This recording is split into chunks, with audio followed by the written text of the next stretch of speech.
You do not need to leave your room. Remain sitting at your table and listen. Do not even listen. Simply wait. Be quiet, still and solitary. The world will freely offer itself to you to be unmasked. It has no choice. It has no choice. It will roll in ecstasy at your feet. Start with what is right rather than what is acceptable. Quote, meaning, I never wish to be easily defined. I'd rather float over other people's minds as something strictly fluid and non-perceivable, more like a transparent, paradoxically iridescent creature rather than an actual person. Everything that you love, you will eventually lose. But in the end, love will return in a different form. I am constantly trying to communicate something incommunicable, to explain something inexplicable, to tell about something I only feel in my bones and which can only be experienced in those bones. Basically, it is nothing other than this fear we have so often talked about, but fear spread to everything. Fear of the greatest as of the smallest fear, paralyzing fear of pronouncing a word.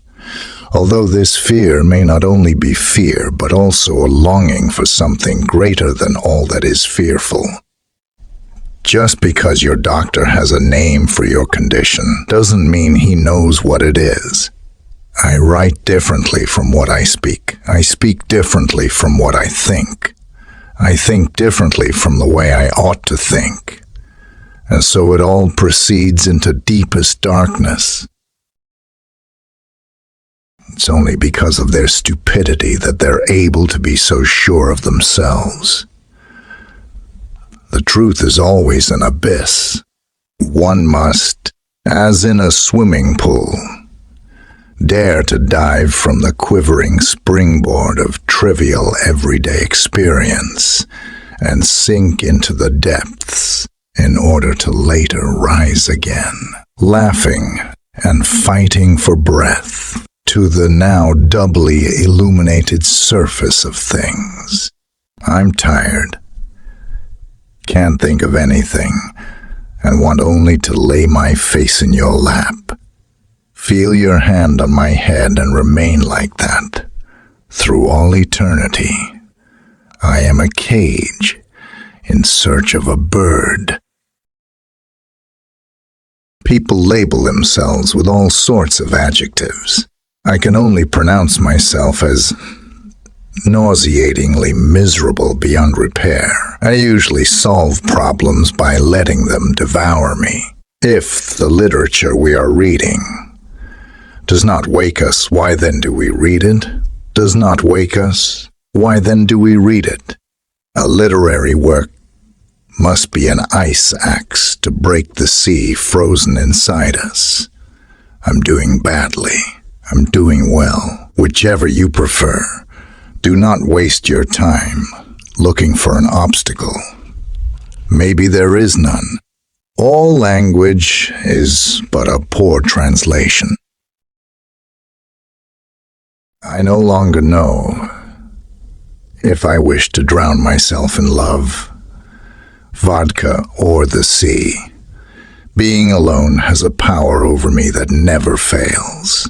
My interior dissolves, for the time being, only superficially, and is ready to release what lies deeper. When I am willfully alone, a slight ordering of my interior begins to take place, and I need nothing more. The purpose of a story is to be an axe that breaks up the ice within us. Many a book is like a key to unknown chambers within the castle of one's own self. There are times when I'm convinced I am unfit for any human relationship. He is terribly afraid of dying because he hasn't yet lived paths are made by walking from a certain point onward. There is no longer any turning back. That is the point that must be reached. I want, in fact, more of you. In my mind, I am dressing you with light. I am wrapping you up in blankets of complete acceptance, and then I give myself to you. I long for you. I who usually long without longing, as though I am unconscious and absorbed in neutrality and apathy, really, utterly long for every bit of you. There are some things one can only achieve by a deliberate leap in the opposite direction. Anybody who preserves the ability to recognize beauty will never get old. Please, consider me a dream. The meaning of life is that it stops. Simply wait. Be quiet. Still the world will freely offer itself to you.